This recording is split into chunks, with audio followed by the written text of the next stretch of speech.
আপনি পুজো আচার দিনে এমন ঘুমোয় থাকবেন না, শখ করে তাহলে খুব কষ্ট পাবে। চলুন মণ্ডপে চলুন।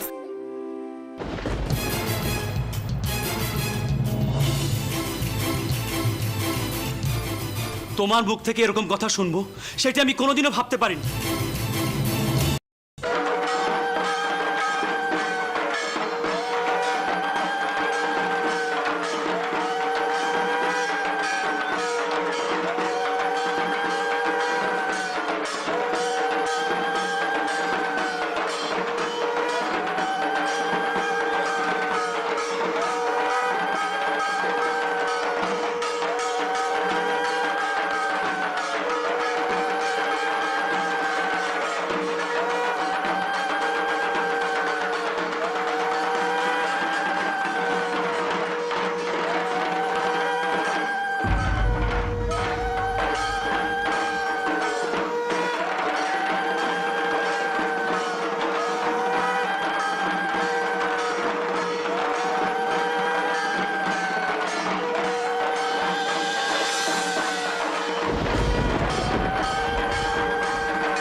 ভাই, আমি শাস্ত্রী মশাইকে সঙ্গে করে নিয়ে এসেছি।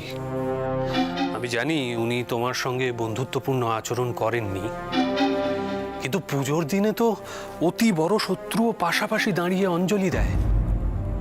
তুমি যাও, গিয়ে ওনার পায়ের ধুলো নাও, সমস্ত শত্রুতা মিটে যাবে। আর আমি যদি এই শত্রুতা না মেটাতে চাই,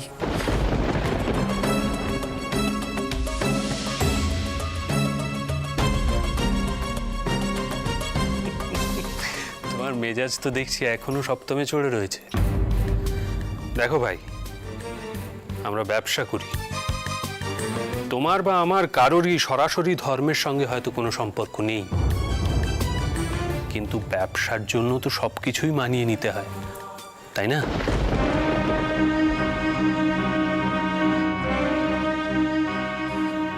শুধুমাত্র ব্যবসার কথা ভেবে এই সব কিছু মেনে নিতে হবে ব্রাদার?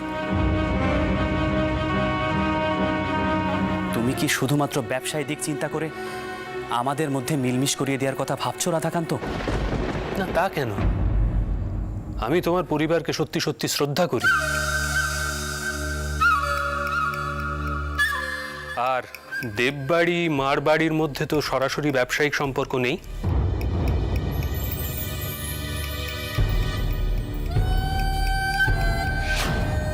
দেখো ভাই, বন্ধু হিসেবে আমি তোমাকে একটা কথাই বলতে চাই, প্রয়োজনে অপ্রয়োজনে এদের আমাদের মতো ব্যবসায়ীদের দরকার পড়ে।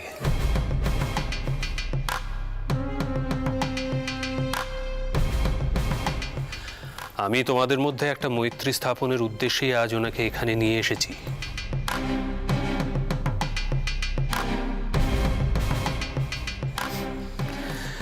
হ্যাঁ, কাল আমিও হয়তো কিছু বক্রোক্তি করেছি, যা করা আমার উচিত হয়নি, কিন্তু তোমার আমার মধ্যে কোনো মনোমালিন্য হোক তা আমি চাই না।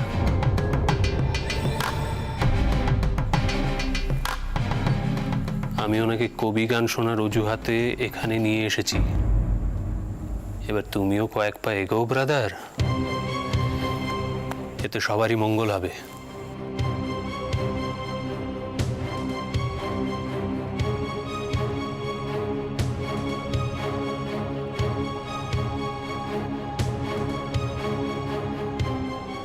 আপনি পুজো আচার দিনে এমন গুম হয়ে থাকবেন না, শখ করে তাহলে খুব কষ্ট পাবে। বেশ, তুমি যখন বলছো তখন। তবে শাস্ত্রী মশাইয়ের সঙ্গে কতদিন আমার সুসম্পর্ক থাকবে সেটি কিন্তু আমি বলতে পারছি না, কারণ শাস্ত্রী মশাই কুসংস্কার মানেন, আর ধর্মের যা বিধান দেন তা আমার পক্ষে কোনো দিনও মানা সম্ভব না।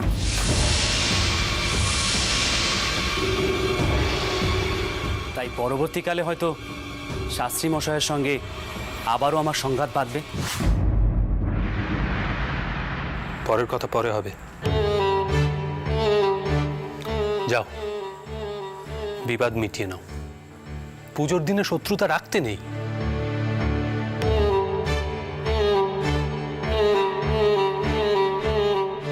চলো।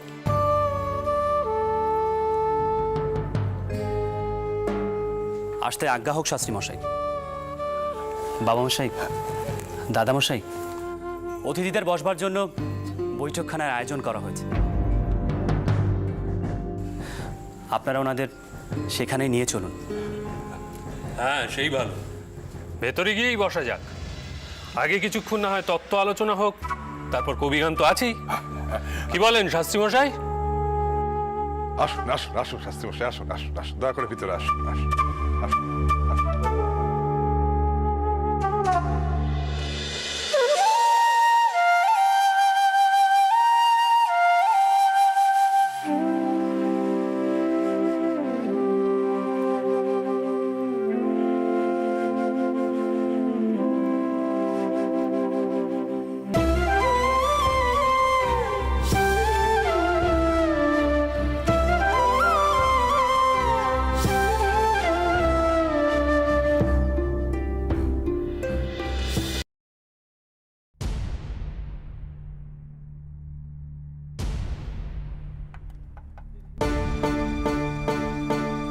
সামান্য কিছু গ্রহণ করলে বাধিত হব।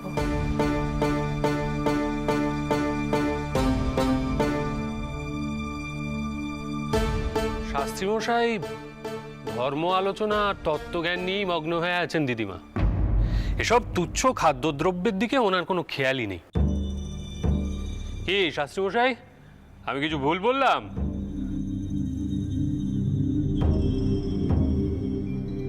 তুমি রাজা নবকৃষ্ণদেব বাহাদুরের সুযোগ্য পৌত্র।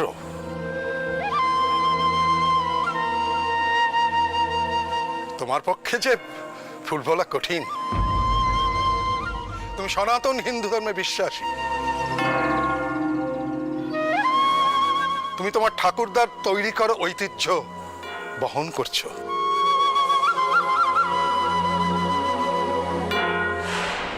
কোনো কালা পাহাড় এসে তোমার এই বিশ্বাসের ভিত্তি টলাতে পারেনি।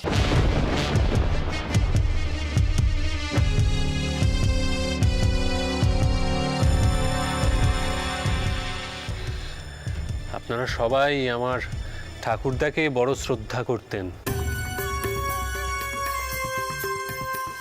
তার ফল আমি আজও পাচ্ছি। নয়তো ইদানিং রাজচন্দ্রের মতো তরুণও অত্যন্ত বিরল। যাক সে কথা। শাস্ত্রী মশাই, আমি অনেক দিন ধরেই একটা কথা জানতে চাইছি।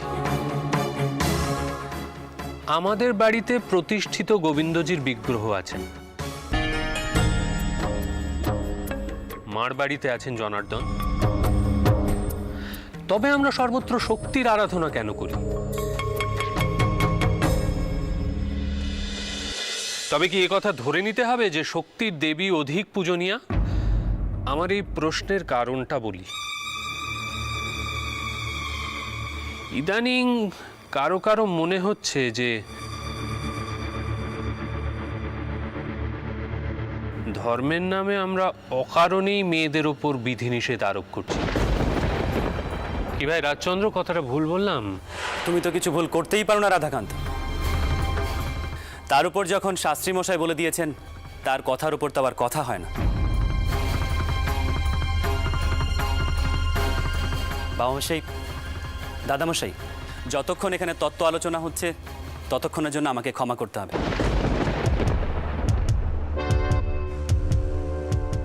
বাড়িতে কবি গানের আসর বসবে, অনেক সম্মানীয় অতিথি আসবেন।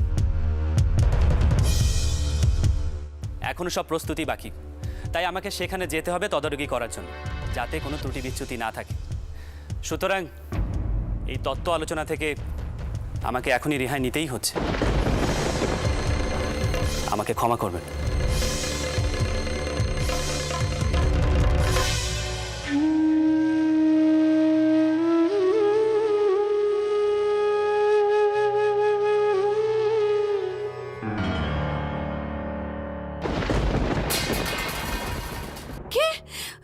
কালী ডাকাত।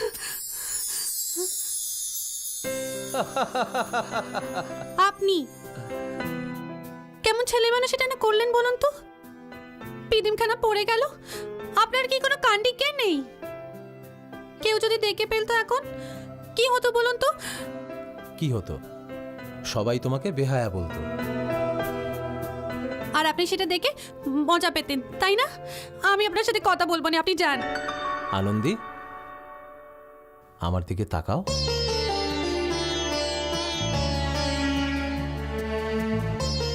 আমার কথা শোনো।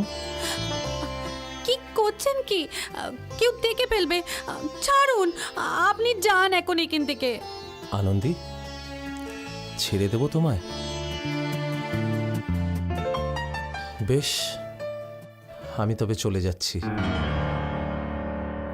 কিন্তু আনন্দী, আমি যেদিন থাকবো না সেদিন এই দিনটির জন্য আফসোস করবে। এই দিনের কথা মনে পড়বে। না, এমন পুজো আচার দিনে কথা মুখেও আনবেন না। আপনার আপনার যা ইচ্ছে আপনি তাই করুন, তাই করুন। শুধু এমন পুজো আচার দিনে মায়ের সামনে আপনার চলে যাওয়ার কথা বলবেন না। আমি আপনার পায়ে পড়ি। কি করছো? কাঁদছো কেন? আরে বাবা, এতে কাঁদার কি হলো? আপনি না থাকলে আমার আমার কি হবে? আমি যে ভাবতেও পারি নে আপনি থাকবেন নে। আরে বাবা, রসি কথাও বোঝে না। আমি তো নেহাত কথার কথা বলেছি। আনন্দী, আমি কি বাকসিদ্ধ যে আমি যা বলবো তাই ফলে যাবে? কেঁদো না আনন্দী।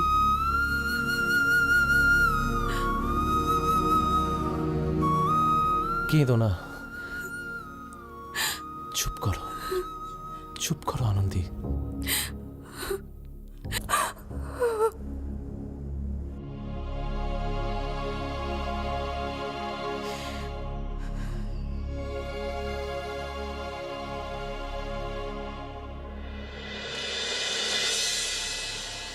ঘর অন্ধকার করে রেখেছিস, আলো দেসনি কেন?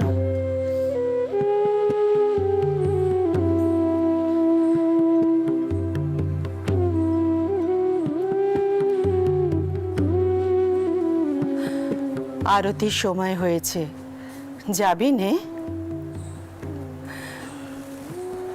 কত আর কাঁদবি লো? চোখের জলে সমুদ্র হলেও যে গেছে সে তো আর ফিরবে না। মন খারাপই সার হবে।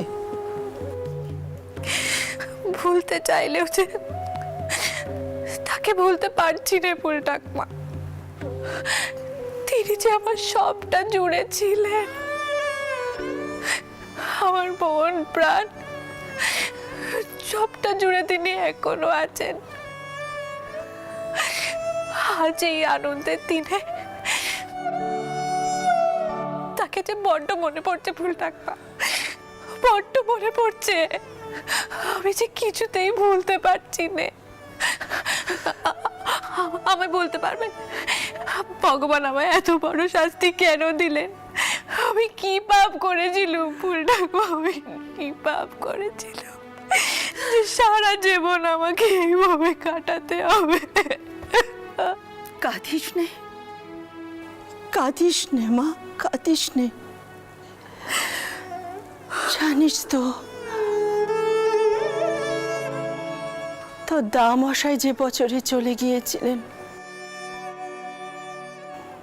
সে বছর ছোট করে পুজো হয়েছিল বাড়িতে। মা দুর্গাকে জিজ্ঞেস করেছিলাম, মা কেন এমন শাস্তি দিলে তুমি? পরে বুঝেছিলাম বিধির বিধান খণ্ডাবো কি করে।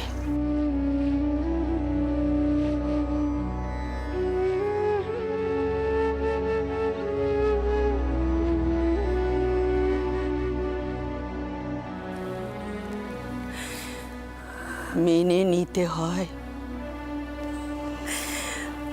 মানতে পারছি রে ফুল ঠাকুমা, আমি মানতে পারছি রে। আচ্ছা মায়ের কাছে প্রার্থনা কর, মনে যেন তোর জোর আসে। বেদবাদের চোখের জল ছাড়া আর যে কিচ্ছু নেই মা। বাড়িতে পুজোর অনুষ্ঠান হইচই আড়াল থেকে দেখে মনটাকে ভালো রাখ। নইলে যে আর বাঁচবি না তুই, আর বাঁচবি না মা।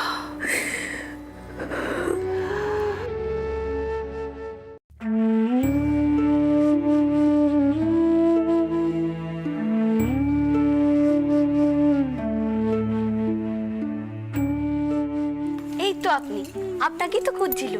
তখন প্রদীপের তাপ খানা নেননি না, ভেতরে চলে গেলেন তো। নিন, আমি ঠাকুরের কাছে প্রার্থনা করি আপনি যেন সুস্থ থাকেন, নিরোগ হন। সুস্থ আর নিরোগ থেকে কি লাভ হবে রানী, যদি ভালো কাজে না লাগতে পারি? রাস্তাঘাটে কুকুর শিয়ালের মতন পড়ে থাকা, তারপর একদিন মরে যাওয়া, কেউ মনে রাখবে না রানী।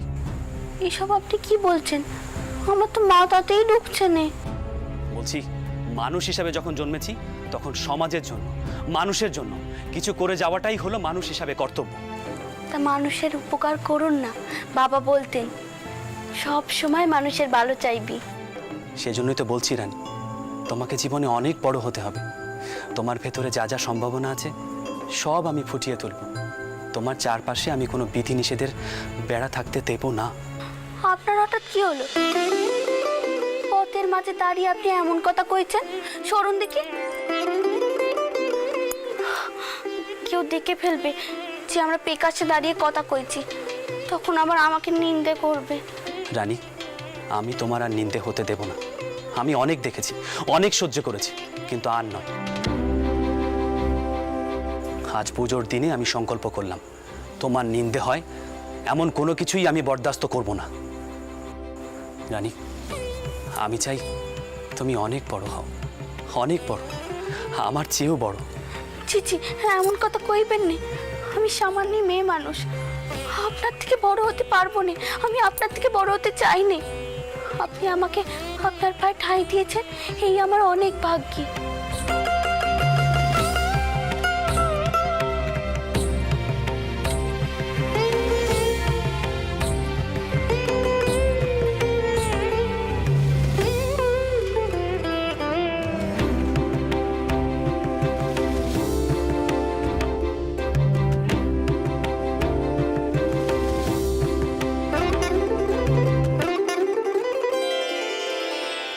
অমন করে কি দেখছেন? সরুন দেখি। কখন থেকে এখানে দাঁড়িয়ে রয়েছি, পৃথিবী নিয়ে যেতে হবে না? রানী, শিব আর শিবানী যেমন একে অপরের পরিপূরক, যেমন লক্ষ্মীনারায়ণ, ঠিক তেমনি তুমি আর আমি একে অপরের পরিপূরক হয়ে উঠব। একজন আরেকজনকে ছাড়া এক মুহূর্তের জন্য চলব না। দুজন দুজনকে পরিপূর্ণ করে তুলব। এসো রানী, আজ আমাদের প্রথম পুজোয় আমরা সংকল্প করি। এসো। তুমি রাজি তো? বলো রাজি?